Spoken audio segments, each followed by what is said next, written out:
In a village where the sky met the earth and where traditions were as old as the whispering baobab trees, there lived a woman named Amina.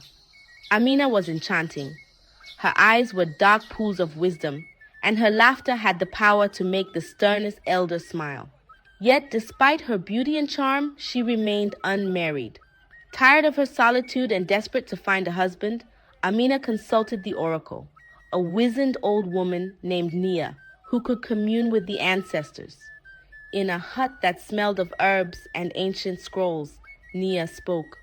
Child, your destiny is unlike any other. The man who fathers your child will become the ruler of this village, and his reign will bring unparalleled prosperity. Intrigued and emboldened, Amina devised a radical plan. She would sleep with every eligible man in the village. This way, she reasoned, she would not only find her destined husband, but also secure the best future ruler for her people. As weeks turned into months, the village began to buzz with rumors. Amina's unconventional search for a husband became the talk at every gathering around every fire. Finally, Amina found herself with child. She was radiant, her belly round and full, a living testament to the prophecy. As her due date approached, tension thickened in the air. Each family with an eligible son began to claim the unborn child as their own, laying their stake to the future chieftainship. In the middle of this maelstrom, Amina gave birth to a healthy baby boy. The village rejoiced, but the joy was short-lived, for the next problem was immediate and pressing.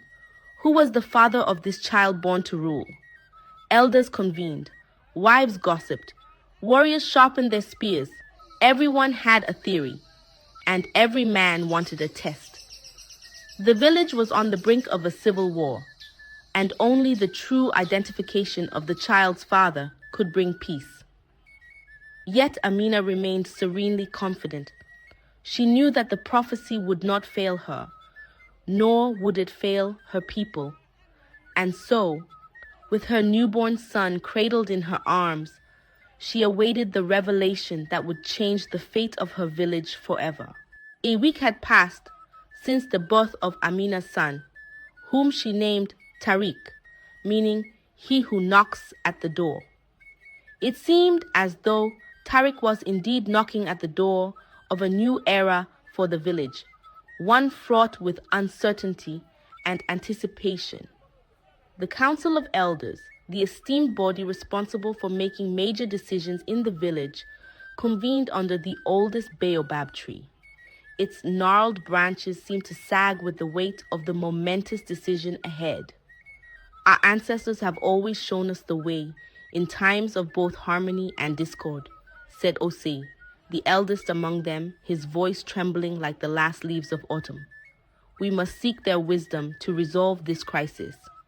Just then, Nia, the oracle, stepped into the circle, her eyes glowing with a fire that seemed almost supernatural. I have spoken with the ancestors, Nia began, her voice a mesmerizing melody that silenced even the cicadas. They propose a test, one that will reveal not just the father of young Tariq, but also the future leader of our people. Murmurs spread through the council, even among the elders who had seen many harvests and many seasons. This was unprecedented. The test, continued Nia, will require each potential father to undertake a journey to the sacred mountain. At its peak lies a stone, not just any stone, a moonstone, imbued with the wisdom of our ancestors. The man who returns with this stone will be deemed the true father and the destined ruler of our village. A collective gasp filled the air. The sacred mountain was a place of many perils, wild beasts, treacherous terrain, and above all, spiritual trials that could break even the strongest will. Yet, the Council of Elders knew there was no other way. After a moment of ponderous silence, Osei spoke. Then it is decided. Each claimant will set forth at dawn 3 days hence. May the ancestors guide us. As the council dispersed, a kaleidoscope of emotions filled the village square. Excitement, fear, hope, all woven together in a tapestry as intricate as life itself. Amina, holding Tariq close to her chest, felt a calm assurance wash over her. The ancestors had set the stage, and now it was up to the men to prove their mettle. But even she couldn't foresee the twists and turns that lay ahead, for the journey to the sacred mountain was one that would bring surprising revelations, ones that would change the village and its people in ways they had never imagined. As dawn broke 3 days later, a sense of expectant hush enveloped the village. The air was thick with the smell of burning sage as incense billowed from the homes, seeking the blessings of the ancestors for the journey ahead. 6 men stood at the village square, each representing a different family, claiming Tariq as their kin.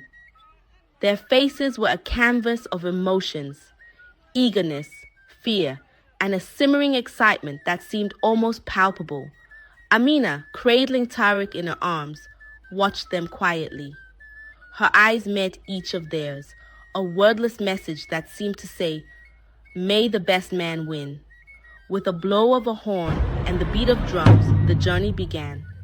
Each man carried a satchel filled with offerings, cola nuts, palm wine, and sacred amulets to honor the spirits of the sacred mountain. The path was laden with challenges, both physical and mystical. Rivers that twisted like serpents, forests that whispered secrets, and caves that echoed with the laughter and cries of forgotten souls. However, the real test lay at the foot of the sacred mountain. A stone altar stood there, inscribed with ancient runes that told tales of heroes and gods, love and betrayal. Beside the altar was a pool of water, so clear it mirrored their deepest fears and desires. As the men reached the altar, a voice echoed around them, a voice so ethereal it seemed to belong to the mountain itself. "Offer what you value most, and you may proceed," the voice resonated, filling the air with an unspoken gravity. One by one, the men approached the altar. Some offered gold, others heirlooms passed down through generations. But nothing happened. The way to the peak remained sealed, as if mocking their futile attempts. Finally, it was Django's turn. Django was not the wealthiest or the strongest among them, but he was known for his wisdom and humility.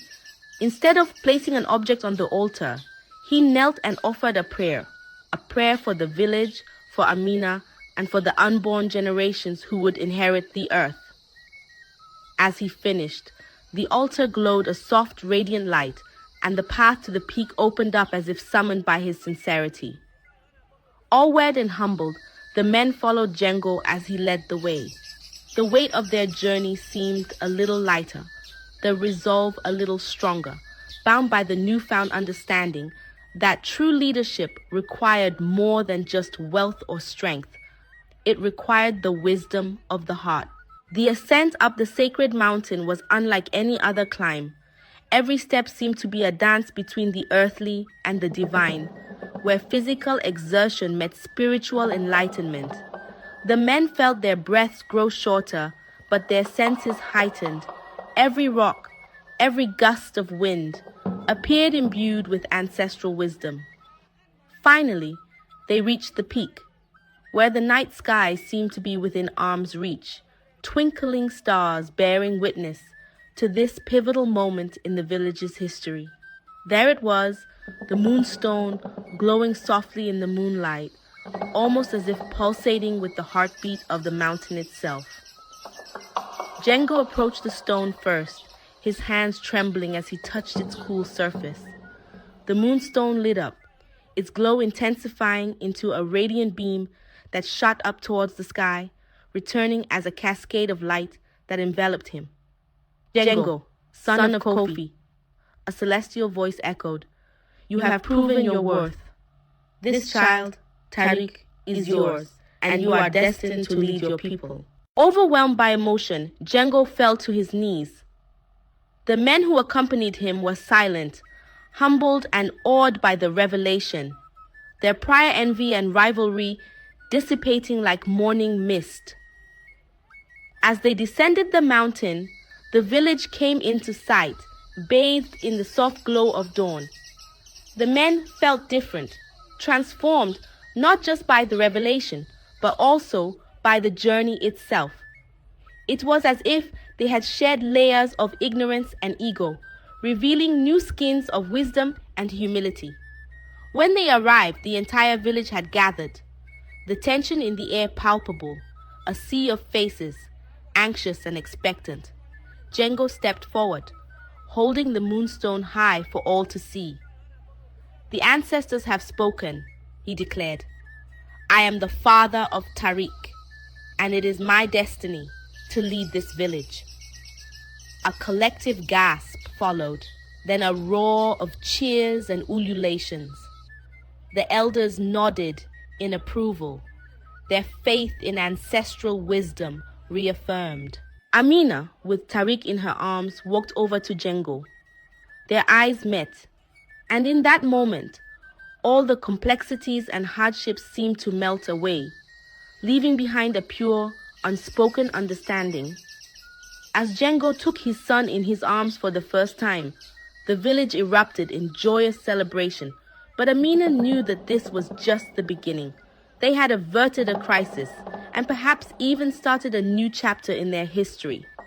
But the real work lay ahead, in raising a child destined for greatness and leading a village towards prosperity. Yet, with the moonstone as their guiding light and ancestral wisdom in their hearts, they were ready to face whatever challenges lay ahead together. Several moons had passed since the day Django was declared the father of Tariq and the future leader of the village. A sense of peace and prosperity seemed to have settled over the community, a testament to the prophecy foretold. Or so it seemed. One fateful evening, as Amina was nursing Tariq under the shadow of their family hut, she overheard a hushed conversation from behind the thick baobab tree that stood sentinel-like near her home. "You've done well, Django. The village suspects nothing, and the prophecy appears fulfilled." The raspy voice of Nia, the oracle, was unmistakable. "My conscience is troubled, Nia. We have deceived the people who trust us, and I am raising a son who is not truly mine." Django's voice quivered with regret. "Ah, but you will be a wise and kind ruler? Isn't that what's best for the village? A benevolent deception, I call it," Nia responded, her tone chillingly casual. Amina's heart sank. Betrayal, like a stealthy serpent, had entered her garden of trust. As she looked at Tariq, innocent and oblivious, a new resolve formed in her mind. The villagers might have been deceived, but they deserved the truth, especially when a future leader was in question. And her son Tariq deserved to know his true heritage. But how would she expose this conspiracy without plunging the village into chaos once again? Amina knew she had to tread carefully. The moonstone, the very symbol of Django's supposed legitimacy, suddenly seemed to her like the lock to a secret that only the true father could unlock. As the village slept, unaware of the storm that was quietly brewing, Amina began to formulate a plan. A test so definitive it would reveal the true father without doubt or dispute. But first, she had to ensure the moonstone's authenticity. For if the moonstone was part of the deception, its mystical power could still point to the real father, providing it was subjected to a ritual known only to the most enlightened sages. And so, under the veil of night, Amina set forth to consult the only person outside the village who could help her, the hermit sage of the ebony forest. Amina's journey through the ebony forest was fraught with risks, hidden pitfalls, nocturnal predators, and the ever-menacing darkness. But a mother's determination knows no bounds, especially when the future of her child is at stake. Deep within the forest, where ancient trees seemed to touch the heavens, Amina finally reached the secluded dwelling of the hermit sage. With a long, flowing beard and eyes that held the wisdom of ages, the sage welcomed her. "I have been expecting you, Amina," the sage began. "The forest whispers tales, and your plight has not gone unnoticed." Gathering her composure, Amina told the sage everything: the birth of Tariq, the journey to the sacred mountain, and the overheard conspiracy between Django and Nia. "I seek the truth, wise one," she concluded. "Can the moonstone still reveal Tariq's true father?" The hermit sage stroked his beard thoughtfully before speaking. "The moonstone is an ancient relic of truth. Its power can be manipulated, but it cannot be entirely corrupted. There exists a ritual, lost to time but known to me, that can cleanse the stone of any deceptions." Hope kindled in Amina's eyes as she listened intently to the sage. "You must perform the ritual of truth on the night of the new moon.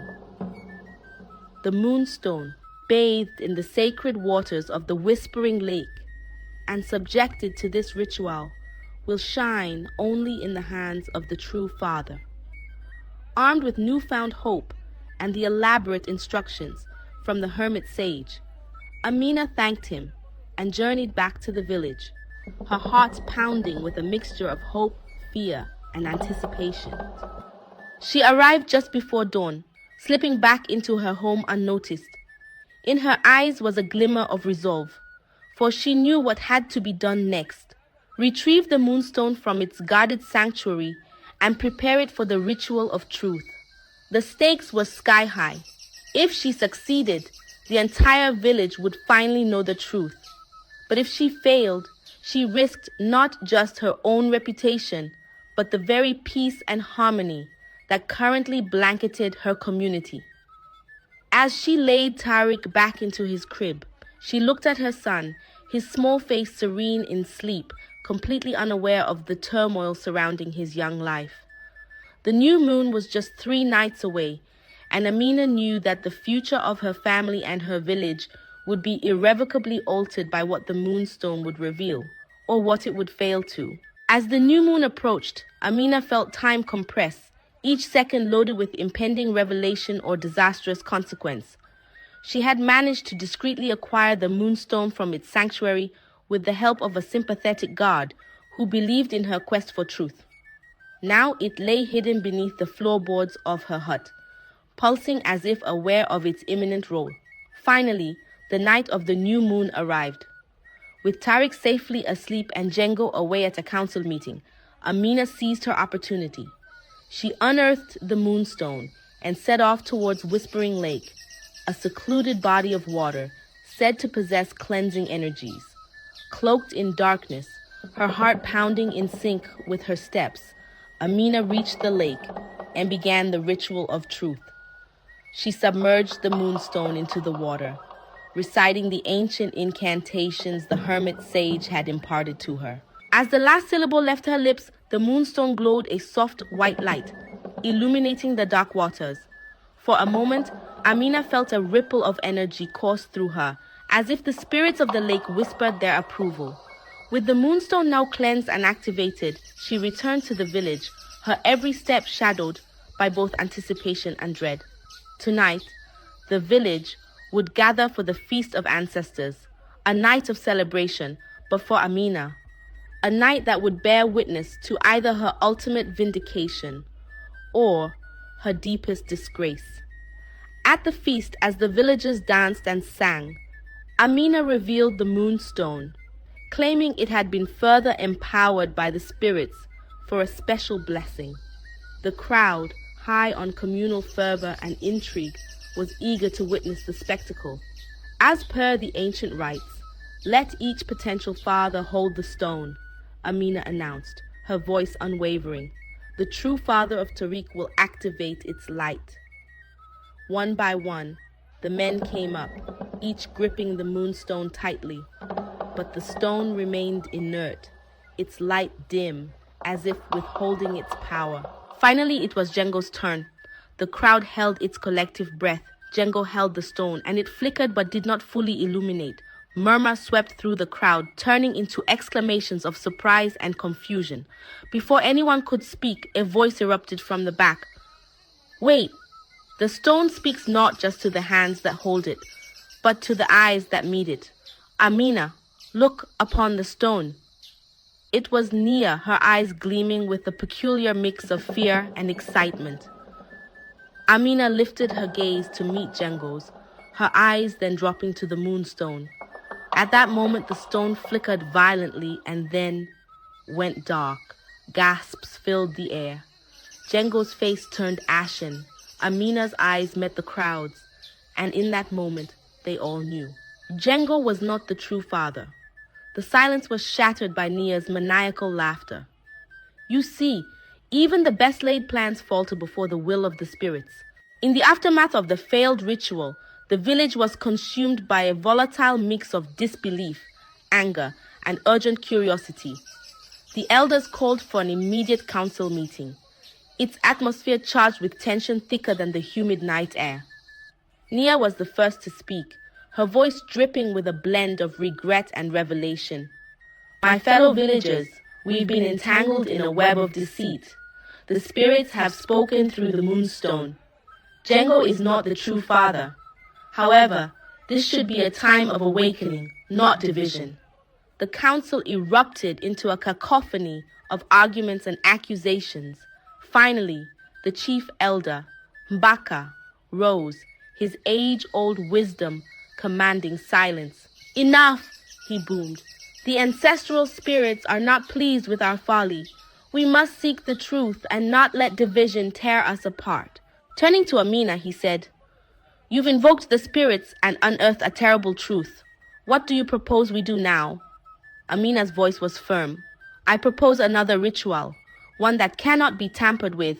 Let every man in the village come forth and take an ancestral oath by the river of truth. There, they will declare their paternity, and the river, a divine witness, will reveal the true father. The council agreed, setting the ritual for the following dawn. No one slept that night, their dreams disturbed by whispers of scandal and winds of change.